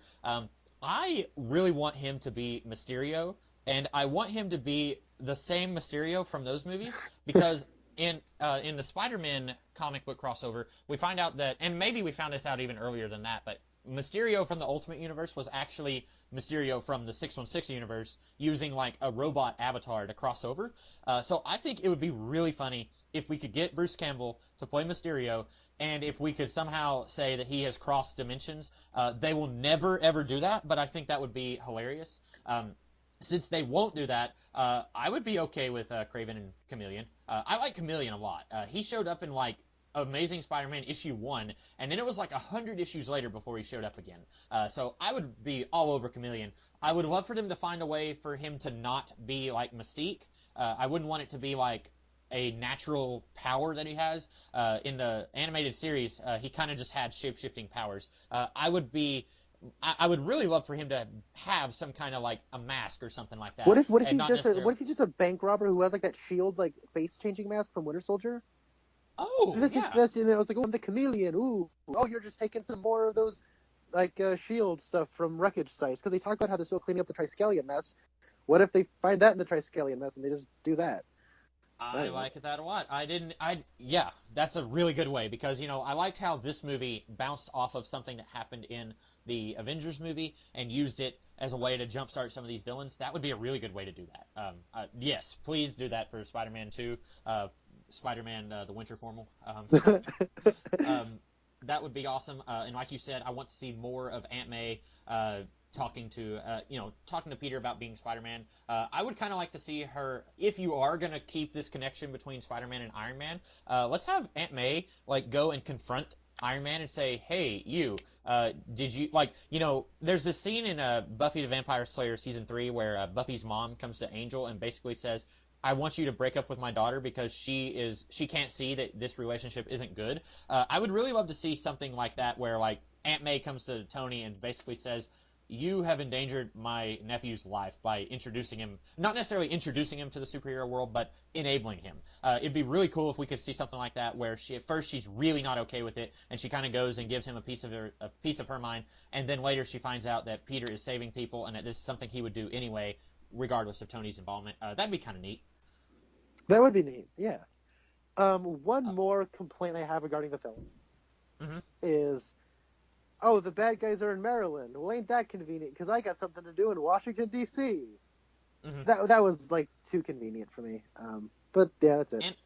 And I almost felt like he didn't have to come back and say, "Hey, I'm back on the team." Like he could have just gotten in his Spider-Man costume and got on the bus, and then they could have done their decathlon thing without him. Like he didn't even have to tell them that he was going with him. You know what I'm saying? I know Um, exactly what you mean. Yeah, but I guess they wanted to have that scene where Liz invites him to go swimming with the rest of them. Did you like Flash Thompson? I forgot to ask you I earlier. did. We should. Yeah, that actor is the main character from the movie The Grand Budapest Hotel, Oh, which is the okay. Wes Anderson movie from 2014. He and Ray Fiennes are like the main characters in that movie, and he is awesome. And also Ray I Fiennes heard is awesome too. I heard that movie was kind of like a modern day Clue, and Clue is like my second favorite movie of all time. So I need to see that movie. I have not Yeah, seen it you yet. should. It is a Wes Anderson movie. It's very quirky, but it's also a bit of a caper, and it's rated R definitely, but it has like this like storybook quality to it that I really enjoy. He's Hmm. awesome in it. Saoirse Ronan, she's an actress who's been in stuff. She's in that movie as well. But I heard somebody like everyone making fun of the casting of Flash Thompson for a while, and then it wasn't until last week when I actually looked up who they cast and went, "Oh, it's Zero from the Grand Budapest Hotel. Oh, he'll be awesome."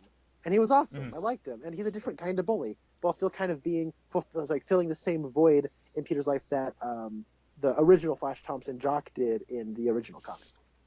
Yeah, and here's the thing, okay? A lot of people, well, first of all, like I mentioned earlier, a lot of people are racist. A lot of people are going to see that he is not a pasty white guy, and they're instantly going to be against the casting of this actor. Now, I think that he is a really good. I think he has more screen time here than the Flash in Amazing Spider-Man. I think that he's. I guess if I had to like rank their importance in the movie, I would say this guy, then the Raimi Flash, whose name I can't remember, but he's going to be Deathstroke in the DC movies, I can and never then pronounce that guy's name. I always just call him Joe Mangello.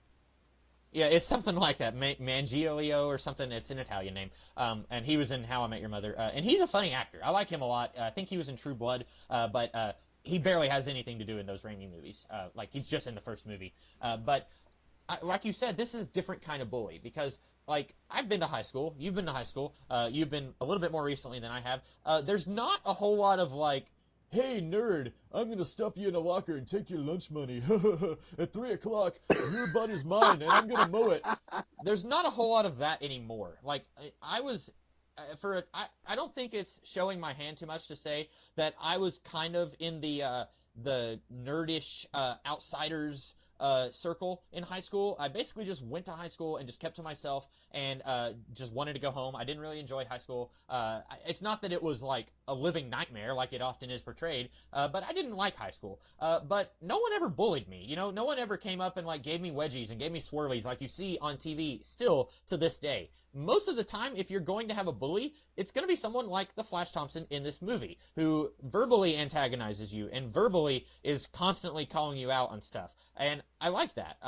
Is it a little weird that he's also on the decathlon team? Sure, but he got a really funny line when he said, "Can I be the one who tells Peter that he's expelled?" I thought that was funny. I liked it when he's yelling and saying, "Are you really friends with Peter Parker?" That was funny.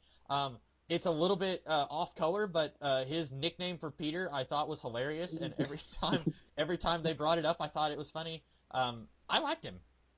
I did too. He's a charming actor, and this is very different than his role in Grand Budapest Hotel. And I can't wait to see what this guy does next.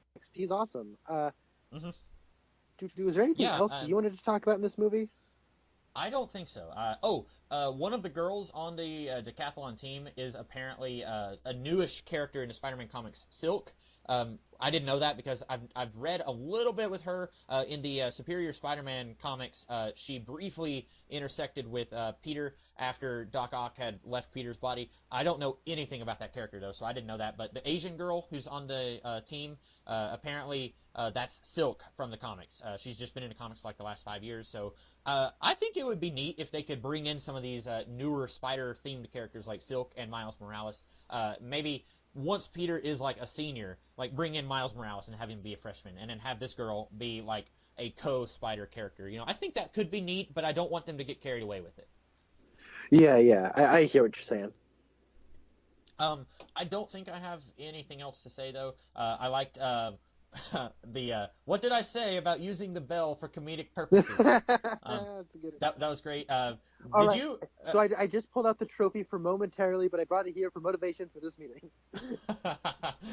I love the teachers in this movie. I cannot stress that enough. Like when he said, "I'm sure that slaves didn't have anything to do with building the," and he looks at the security guard slash tour guide, and he's kind of like, and he's like, okay, I still I'm like, there are people who like to theorize that Peter was the kid in Iron Man 2 who was at the Stark Composium or Compendium thing.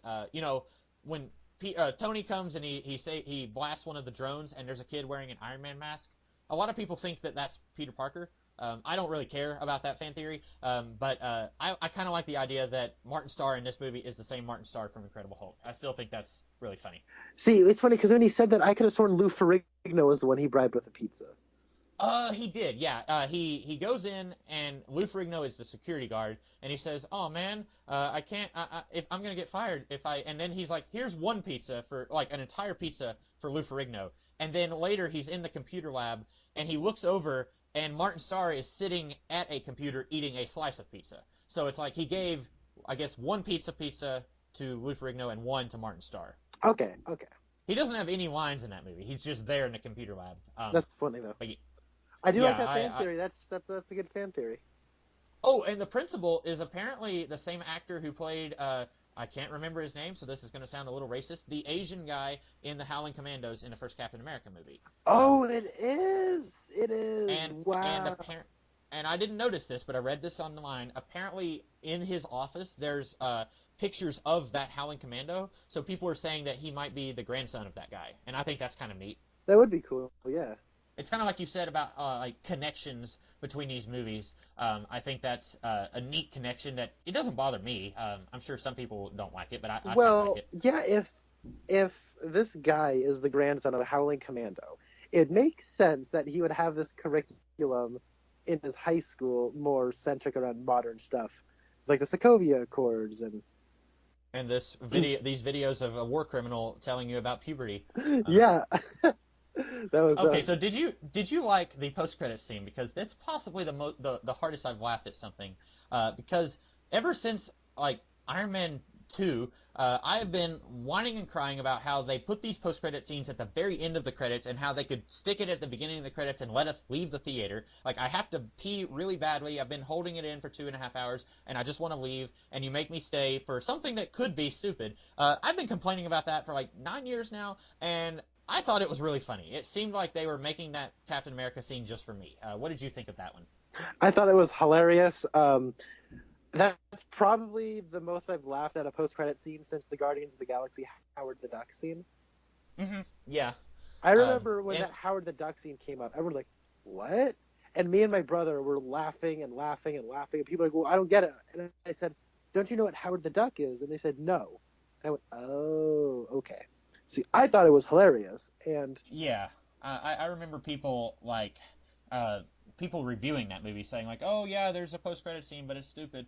And I was thinking like, I mean, I guess like some of these post-credit scenes play to a very niche audience. Like if you don't know who Thanos is, the post-credit scene in the Avengers movie is not going to make any sense. But if you know who Thanos is and you know his obsession with death, then you're like, oh, I see what you're doing there. So like, I don't know, this one I think works because I'm sure everyone, even people who aren't comic book fans, they are familiar with my complaints that I've been throwing out there, and other people a lot like me, you know, who've been complaining about this. So I kind of liked it, but it's also possible that because I wasn't busting to use the restroom, that it played better to me. If I had been like, you know, dancing in my seat waiting for the movie to end so I could go pee, I probably wouldn't have found it as funny. This is the first time I've been to the movies in a really long time where I didn't have to like pee really bad whenever the movie was done. So maybe that had something to do with it. Maybe. I liked the whole like vlog style thing that Peter had going on at the beginning of the movie. I thought that was a really clever way to fill in the gaps. Yeah, I didn't have to have it, but it's good for people who maybe didn't see Civil War. I personally felt like you could just jump into he's going to high school, he's calling Happy, but I can see why they did it. And I don't know, like, so a lot of the high school experience nowadays is through social media and cell phones and stuff. And things like Instagram and Snapchat were just taking off as I was like a junior or senior in high school, so I didn't care about that stuff. Mhm. And but now I guess it's a lot bigger of a thing. I wouldn't know because I don't care about Snapchat or Instagram or stuff. You want to hear me sound like an old man? Go for it. Facebook wasn't really getting its start until after I was out of high school. YouTube was a thing when I was in high school. I remember Google bought YouTube when I was a senior in high school, but like I graduated high school in 2007, so like a lot of the social media stuff we have now was not even a thing when I was in high school. So I feel like an old man. Yeah, I was in high school from 2009 to 2013. Hmm. So wow. Okay, so You're you saying crossed it 2007. That was the year I graduated from elementary school. what? No, no. To be Wait. fair, it was a long elementary school. It was K to 6. Oh, oh, okay, okay. I was about to say, like, don't say that. Yeah, okay, that makes a lot. Apparently, Facebook started in February 2004, but I don't remember hearing about it while I was in high school. Maybe when Yeah, I was a senior, but yeah. I I remember only really MySpace. heard about it popping up in '07, '08. Yeah, that sounds about right for me. So this podcast is probably going to be as long as the movie. We've talked about it. I think I mean it's a really good movie. I liked it. It's just one of those things where it's going to be one of those things in a year when I'm in a Spider-Man mood. I'm going to be really excited because I can sit down and watch 6 Spider-Man movies, even the good ones, even the bad ones.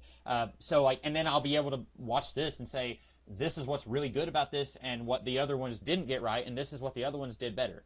So I'll be happy to have another Spider-Man movie under my belt that I can watch whenever I get in a Spider-Man mood. Yeah, and I think there are some artistic compromises that I think had to be made because it acknowledges that it knows that it is a second reboot, and Hmm. like within 10 years, 10 years ago Spider-Man 3, we've had 3 Spider-Man in 10 years. That is Hmm. absurd, right? Like James Bonds don't even go through like actors that fast. Um, so yeah, I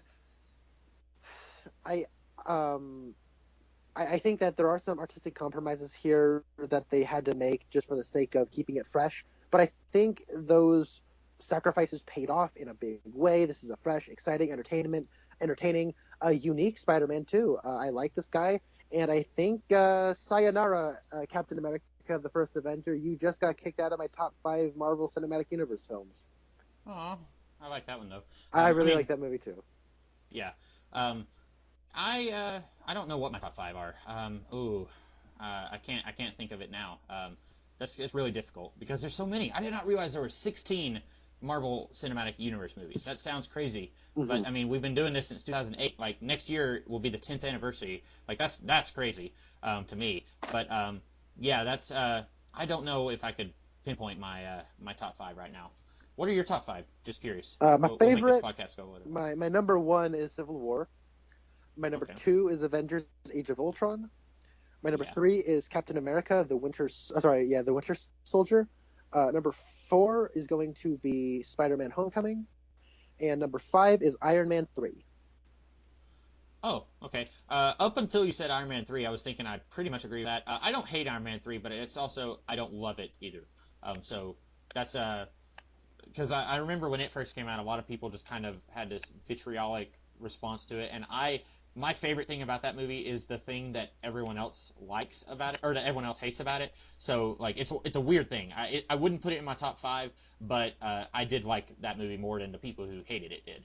Yeah, I hated that movie when I first watched it, and every time I Uh huh. watched it, I like it more and more. It's got a great script. As far Hmm. as Phase 3 is going, Civil War was awesome. Doctor Strange is meh.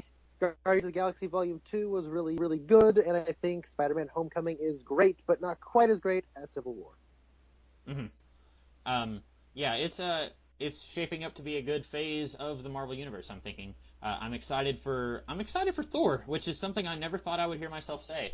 Um, sorry for the other Thor movies and for fans of Thor. But I'm excited for that. I'm really excited for the next Avengers movie. Like in 15 years, I'm probably just gonna the ones I will watch the most will be the ones where all the Avengers team up. So like the 2 Avengers movies we got, Civil War, and then like the Infinity War and hopefully Secret War, whatever they call it.